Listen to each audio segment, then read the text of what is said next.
Gostaria da atenção aqui dos vereadores, porque alguns, inclusive um em especial, estava dizendo que não tinha que funcionar mesmo, porque, enfim, é um número... Mas o transporte precisa estar à disposição das pessoas de Campina Grande. E essa é, inclusive, uma das coisas que levou essas entidades a fazer esse documento e reforçar, inclusive, o retorno da frota, dos horários e dos dias. Porque é importante a gente colocar aqui também que se trabalha aos sábados à tarde, que se trabalha aos domingos nessa cidade, e não dá para que as pessoas, muitas vezes, tirem do seu salário para pagar mototáxi, transporte por aplicativo tipo Uber. As pessoas não têm como subsidiar as suas idas ao trabalho. E os empregadores também estão colocando que tem sido uma dificuldade, porque muitas vezes o recurso que deveria ser implementado aqui para contratar mais pessoas, seja para a farmácia, seja para a rede atacadista, elas muitas vezes acabam tendo que subsidiar esse transporte. Então, é importante que a gente avalie aqui o que significa, de novo, a gente ter esse debate do subsídio, a gente falar de redução de tarifa e não ter o básico, que é a frota e os horários funcionando como devem ser. A gente já vem fazendo esse debate aqui várias vezes na casa, e vou reforçar, não somente em relação ao aspecto profissional, porque é fundamental, mas também em relação aos espaços de lazer. As pessoas querem ir às suas casas, querem visitar seus parentes, querem ter a possibilidade de se locomover nessa cidade. E, infelizmente, a gente não tem nos horários, inclusive, em que as pessoas não podem. E é importante colocar uma fala que nós ouvimos no último sábado, num debate em que a nossa organização promoveu, inclusive a própria prefeitura reproduziu esse evento, e eu quero agradecer, inclusive, a presença do superintendente Carlos Dunga, quando nós questionamos a questão do transporte público na cidade, o transporte público em Campina Grande e o direito à cidade, porque isso tem sido negado às pessoas dessa cidade. A gente precisa reforçar e colocar isso todo dia. Porque se a gente não utiliza o transporte público, 90% dessa cidade utiliza. E as pessoas utilizam para o trabalho, utilizam para o lazer, e é importante que a gente faça esse debate. E outra coisa que, inclusive, eu gostaria de deixar como referência aqui. Nós temos o plano de mobilidade urbana dessa cidade. Eu gostaria, inclusive, da atenção dos meus colegas vereadores, porque isso é uma coisa que precisa chegar a essa casa, que é a revisão desse plano, porque ele é de 2015. Essa revisão precisa acontecer junto com o plano diretor, que também está em atraso nessa cidade, ainda não aconteceu. E é importante que a gente tenha esses dois documentos conjuntos para que a gente possa falar.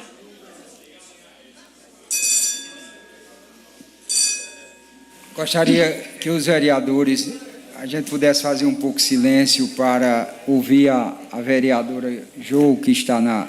Retomando o meu raciocínio, senhor presidente, falando do plano de mobilidade urbana dessa cidade, que é de 2015, no seu artigo 5º, inciso 3, ele fala sobre acessibilidade universal. E o que significa isso? Facilidade disponibilizada às pessoas e que possibilite a autonomia do deslocamento desejado, respeitando-se a legislação em vigor. A gente está falando aqui do direito universal de ir e vir. Eu posso não utilizar o sistema público de transporte, mas ele precisa funcionar. Isso é garantir o direito de ir e vir. E, infelizmente, a gente não tem isso na cidade de Campina Grande. Então, não adianta a gente inventar a roda. De novo, a gente vai estar falando aqui em colocar recursos para as empresas. De novo, a gente vai estar naquele debate se é bonificação, se atende a 5% da população, se deve atender todo mundo, mas o elementar a gente não tem, que é o funcionamento dessa rede. E, inclusive, é importante que a gente debata o plano de mobilidade, porque todo esse sistema precisa ser debatido. Não só do plano de mobilidade, a gente precisa falar sobre o conselho tarifário, a gente precisa falar sobre os assentos, a gente precisa falar sobre esse debate de forma ampla, porque o transporte é público e, na condição de direito, ele precisa, sim, passar por essa casa, para que a gente tenha condição, inclusive, de opinar, de reconhecer que esse sistema de transporte que nós temos aqui é da década de 80. Espero que as pessoas que estejam em casa e que depois tenham a possibilidade de acompanhar esse debate entendam o que nós estamos colocando. Mais uma vez, eu gostaria da atenção dos colegas, porque depois vão dizer que a oposição está aqui fazendo oposição pela oposição, e não é isso. Nós estamos falando de forma séria.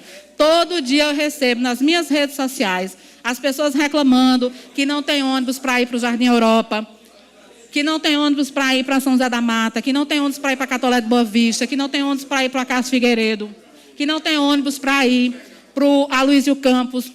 É disso que a gente está falando, é do direito das pessoas de Campina Grande de se locomover, seja para o trabalho, seja para suas atividades de lazer, seja para suas atividades religiosas, porque isso, infelizmente, tem sido um direito negado aqui.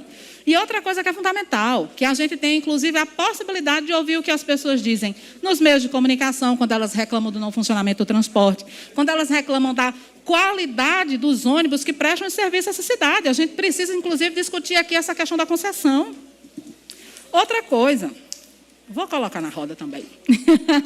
A gente aprova projeto aqui pedindo ar-condicionado nos ônibus. Os ônibus nem funcionam direito.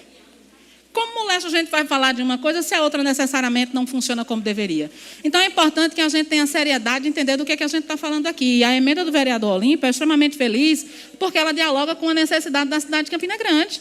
O vereador Valdeni, inclusive, me permite a citação, já fez falas aqui nessa tribuna colocando isso, como o vereador Pimentel, como o vereador Anderson, como eu já fiz aqui reiteradas vezes. E nós temos a tarefa de trazer os problemas da cidade de Campina Grande para esse espaço que é a Câmara de Vereadores. E a responsabilidade, inclusive, de atender a demanda da população, que quando nos procura, que quando nos coloca esse problema, que ele possa ser debatido aqui nessa casa.